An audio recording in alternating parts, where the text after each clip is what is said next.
Today I'm very happy to share one of the very successful conservation story of sea cow. Uh, we call them as a dugong. That's the animal we able to trying to recover the species from their extinction in India.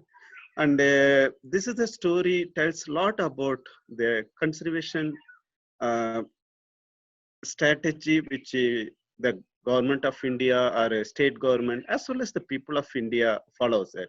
So you may be aware that India has a wonderful wildlife, rich in biodiversity, but very big population. There are about 1.4 billion of people living in this country. With such an enormous number of people, still we are able to conserve our biodiversity. That is because of that the tradition which we have been following it for uh, since age.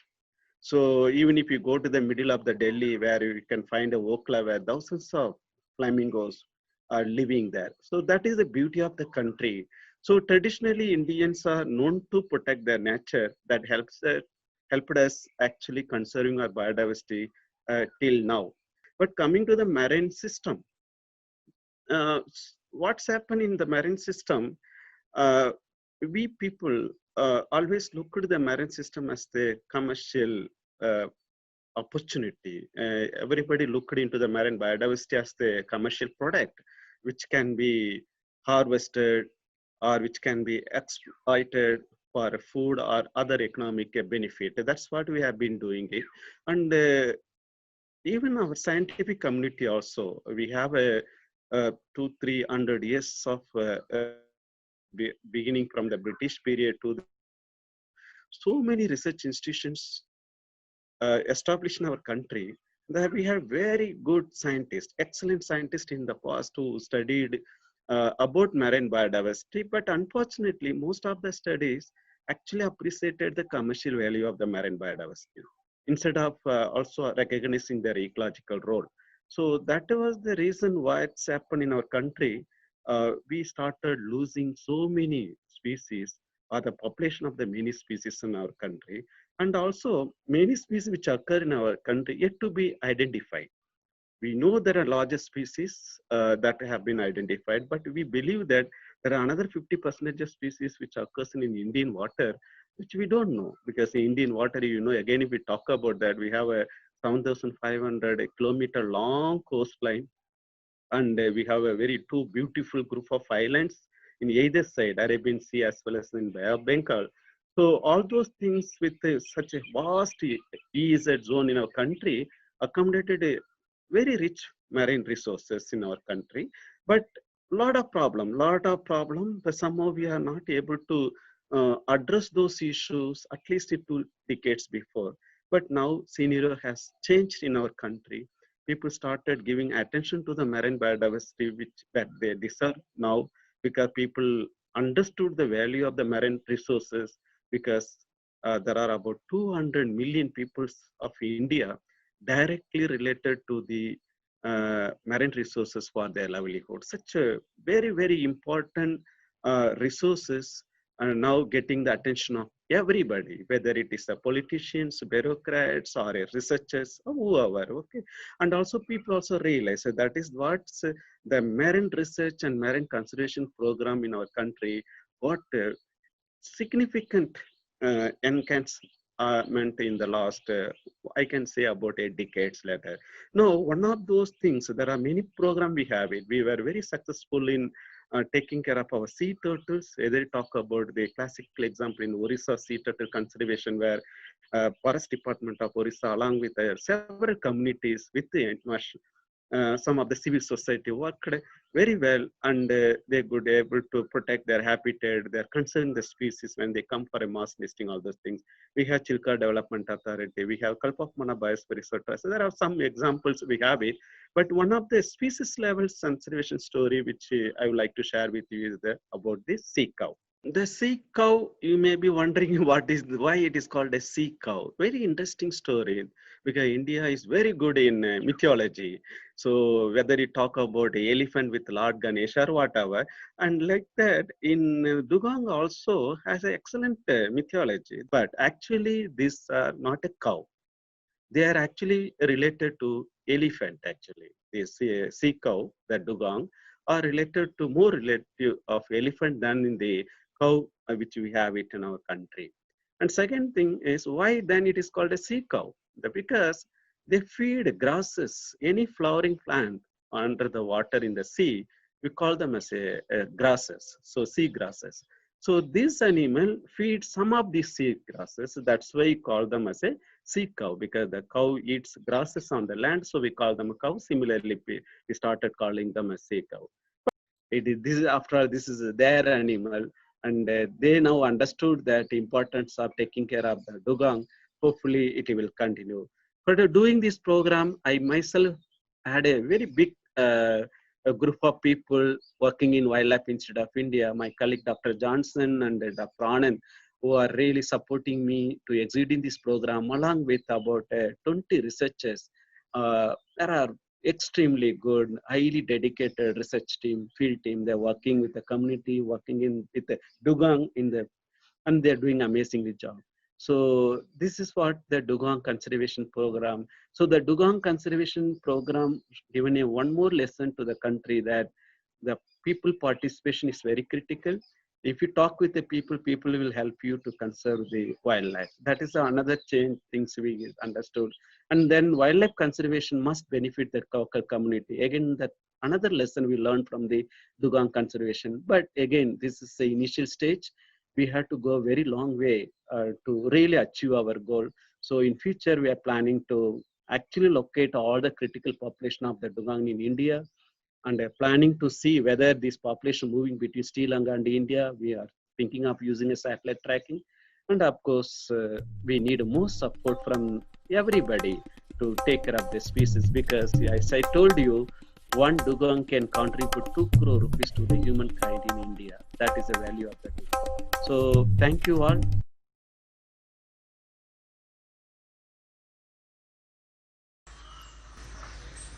அனைவருக்கும் வணக்கம். நான் சதீஷ், வனச்சர அலுவலர், ராமநாதபுரம். இன்றைய தினத்திலே நாம் அனைவருமாக கடல் பசு தினத்தை கொண்டாடி வருகின்றோம். கடல் பசுவானது கடலிலே வாழக்கூடிய ஒரு மிகவும் அரிய வகை ஒரு உயிரினம். இது ஒரு பாலூட்டி வகையைச் சேர்ந்தது, தாவர உண்ணி வகை உயிரினமாகும். இந்த கடல் பசுவானது வன உயிரின பாதுகாப்பு சட்டம் 1972 படி அட்டவணை 1 வரக்கூடிய ஒரு உயிரினம். சில ஆண்டுகளுக்கு முன்பு எடுக்கப்பட்ட அந்த சென்சஸ் ரிப்போர்ட் ஆனது 150க்கும் குறைவான கடல் பசுக்களே மன்னார் வளைகுடா மற்றும் பாக் ஜலசந்தி பகுதியில் இருக்கின்றது என்பதை நமக்கு தெரிவிக்கின்றது. அதனால் அதை பாதுகாக்க வனத்துறையானது சீரிய நடவடிக்கைகளை எடுத்து வருகிறது. மிகவும் குறிப்பாக இந்த பாக் ஜலசந்தி பகுதியில் இருக்கக்கூடிய மீனவ கிராமங்களில் ஃப்ரெண்ட்ஸ் ஆஃப் டுகாங் என்று சொல்லக்கூடிய கடல் பசு நண்பர்கள் குழுவை ஆரம்பித்து அதில் ஏராளமான மீனவ இளைஞர்களையும் மீனவ மக்களையும் ஒன்றிணைத்து கடல் பசுவை பாதுகாக்க ஏராளமான நடவடிக்கைகளை எடுத்து வருகிறது. மேலும் சேவ் டுகாங் என்று சொல்லக்கூடிய ஒரு செயலியை, ஒரு ஆப், அதை உருவாக்கி மக்களுக்கு கொடுத்து, மக்கள் எப்பொழுதெல்லாம் கடலுக்கு செல்கின்றார்களோ அப்பொழுது கடலிலே உயிருடன் கடல் பசுக்களை பார்த்தால் அந்த புகைப்படத்தை அவர்கள் அந்த செயலில் எடுக்க முடியும். அதை வனத்துறைக்கு காண்பிக்கின்ற பொழுது ஒரு சிறிய சன்மானமும் அவர்களுக்கு கொடுக்கப்பட்டு வருகிறது. மேலும் வைல்ட்லைஃப் இன்ஸ்டியூட் ஆஃப் இந்தியா அவர்கள் மூலியமாக வனத்துறையோடு இணைந்து ஏராளமான ஒரு விழிப்புணர்வு முகாம்களையும் வனத்துறையானது நடத்தி வருகின்றது. கடல் பசு ரெஸ்கியூ என்பது மிக முக்கியமான ஒரு விஷயம். இந்த பாக் ஜலசந்தி பகுதிகளில் வனத்துறையும் சரி, அதோடு வைல்ட்லைஃப் இன்ஸ்டியூட் ஆஃப் இந்தியா மற்றும் மெரைன் போலீஸ் அனைவருமாக ஒன்றிணைந்து இந்த கடல் பசுக்களை வலையிலே உயிருடன் கிடைக்கின்ற பொழுது அதை மிகவும் பாதுகாப்பாக மீட்டெடுத்து கடலிலே விட ஏராளமான நடவடிக்கைகளையும் எடுத்து வருகின்றோம். அதுபோக கடல் பசு என்பது கடற்பொருட்களை தேடி வரக்கூடிய ஒரு உயிரினம். ஸோ இந்த கடலுக்கடியில் கடற்பொருட்கள் இல்லாத இடங்களில் அந்த கடற்பொருட்களை நாம செயற்கையாக ஏற்படுத்த சீகிராஸ் ரீஹாபிலிட்டேஷன் என்ற ஒர்க்கானது கடற்பொருட்களை கடலுக்கடியில் நடுதல் அந்த வகையானது தூத்துக்குடியில் இருக்கக்கூடிய SDMRI என்ற இன்ஸ்டியூட் மூலமாக வனத்துறையானது மன்னார் வளைகுடாவினுடைய பல வகையான தீவு பகுதியிலே நடத்தி வருகிறது. ஸோ இந்த கடல் பசுக்களை பாதுகாக்க மக்கள் அனைவரும் ஒன்றிணைந்து வனத்துறையோடு செயல்பட வேண்டும்.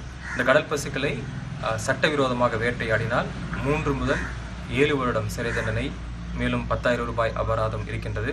ஆகவே கடல் பசுக்களை வேட்டையாடுவதிலிருந்து அதை பாதுகாக்க நாம் அனைவரும் ஒன்றிணைந்து செயல்பட வேண்டும் என்று இன்றைய நல்ல நாளிலே வனத்துறை மூலமாக அனைவரையும் நாங்கள் கேட்டுக்கொள்கிறோம்.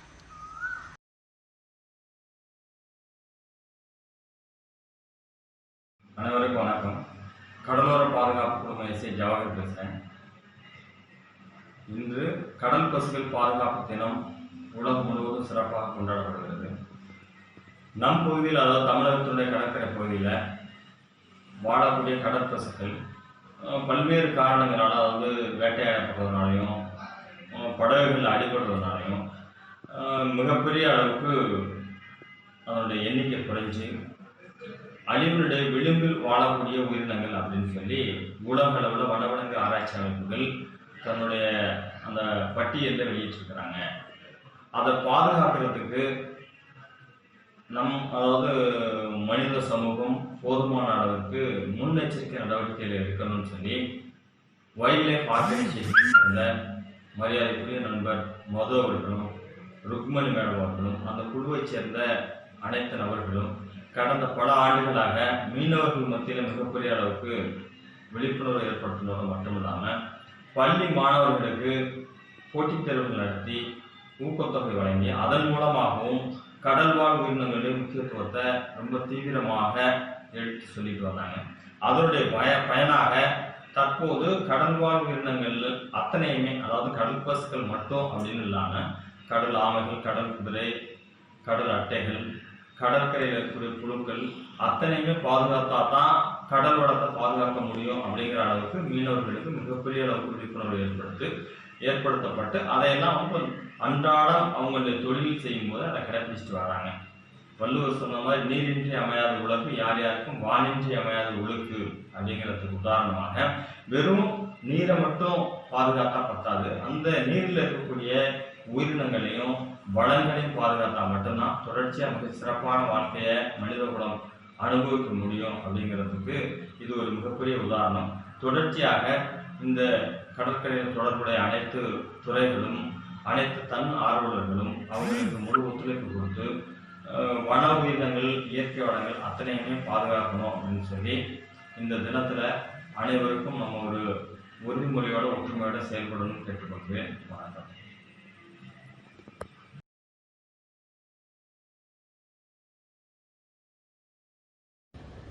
ஹாப்பி டுகான் டே. மே 28 நம்ம கடல் பசு தினமாக கொண்டாட போகிறோம். என் பேர் அரவிந்த். நான் டெம்பிள் அட்வென்ச்சர்ஸ் அப்படின்ற ஒரு ஸ்கூபா டைவிங் ட்ரைனிங் சென்டர் பாண்டிச்சேரியில் ரன் பண்ணிட்டு வரேன்.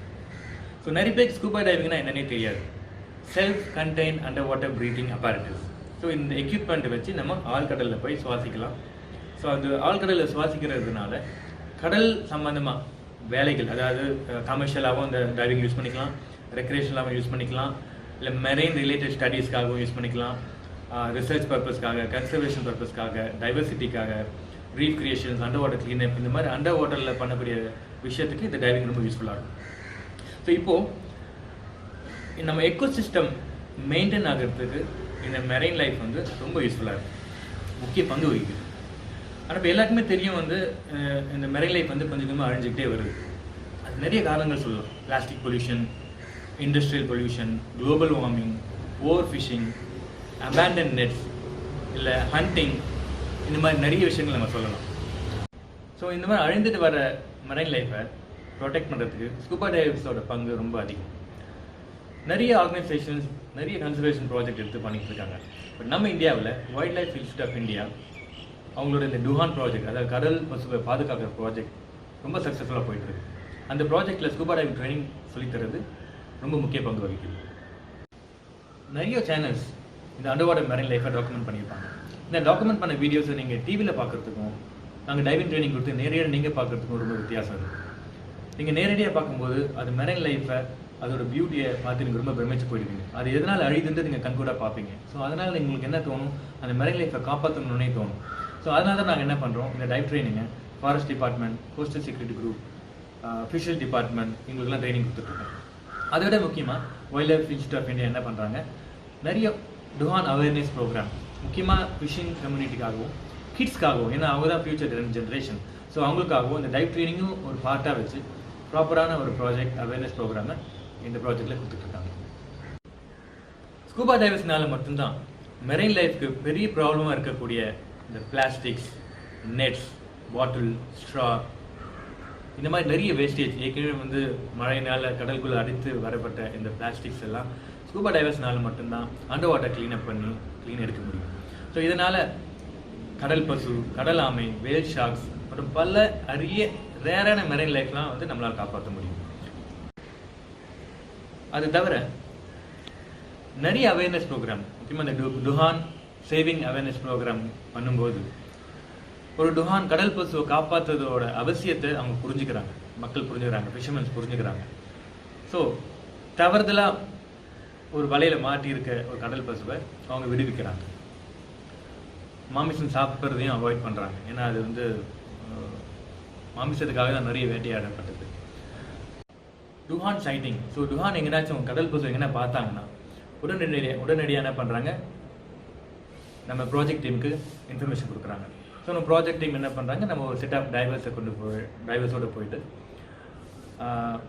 டைவ் பண்ணி பார்க்குறோம். அங்கே டுகானை பார்க்க முடியலனாலும் அந்த சீக்ராஸில் வந்து ஃபீடிங் ட்ரையல் இருக்கும். ஏன்னா அது ஃபுல்லாக சாப்பிட்டுட்டே போகும். ஸோ அந்த ஃபீடிங் ட்ரையலை வந்துட்டு நம்ம ஃபாலோ பண்ணலாம். ஸோ டைவர்ஸ் என்ன பண்ணுவாங்க, அந்த சீக்ராஸ் மேலேயே போய் டைவ் பண்ணி போய் அது எங்கே ஸ்டார்ட் ஆகுது, எங்கேருந்து ஆரம்பித்து எவ்வளோ தூரம் வரைக்கும் அது சாப்பிட்டு போயிருக்குன்றது ஒரு மெஷர்மெண்ட்டும் இருக்கலாம். அதோட அகலம் எல்லாமே வந்து மெஷர்மெண்ட் பண்ணுறதுக்கு டைவர்ஸோட ஹெல்ப் ரொம்ப முக்கியம். இது மட்டும் இல்லாமல் பயாலஜிக்கல், எக்கலாஜிக்கல் பேராமீட்டர்ஸ், அதை பற்றி இன்ஃபர்மேஷன், ஹேபிடேட்ஸ், அது இல்லாமல் frequently sighting areas, population, group size, அப்புறம் அதோட பிஹேவியர், லைஃப் ஹிஸ்ட்ரி, சீ கேஸ் பவுண்ட்ரிஸ், இந்த மாதிரி நிறைய ரிசர்ச், அண்டர் வாட்டர் ரிசர்ச்சுக்கு, மெரைன் ரிலேட்டட் ஸ்டடீஸ்க்கு ஸ்கூபா டைவிங் வந்து ரொம்ப ஹெல்ப்ஃபுல்லாக இருக்குது. ஸோ நிறைய உயிரினங்கள் வந்து முற்றிலுமாக அழிஞ்சும் போயிருக்கு. அது வந்து ஹிஸ்ட்ரியாக தான், இந்த மாதிரி விலங்கு வந்து அப்போ இருந்தது, இந்த மாதிரி உயிரினம் அப்போ இருந்தது அப்படின்னு சொல்லி இப்போ நம்ம பேசிகிட்டு இருக்கோம். அதே மாதிரி வருங்கால ஜென்ரேஷன், நமக்கு அடுத்து வரக்கூடிய ஜென்ரேஷனுக்கு டுகான்னா என்னன்னு தெரியாமல் போயிடக்கூடாது, கடல் பசுனா என்னன்னு தெரியாமல் போயிடக்கூடாது, கடல் ஆமைனா என்னன்னு தெரியாமல் போயிடக்கூடாது. இந்த மாதிரி நிறைய விஷயங்கள், நிறைய உயிரினங்கள் வந்து அந்த அழிவிலிருந்து காப்பாற்றுறதுக்கு இந்த டுகான் டேயில் நம்ம எல்லாம் ஒன்றிணைந்து ஒரு உறுதிமொழி எடுத்துப்போம். கடல் உயிரினங்களை காப்போம், கடல் பசுவை காப்போம். நன்றி.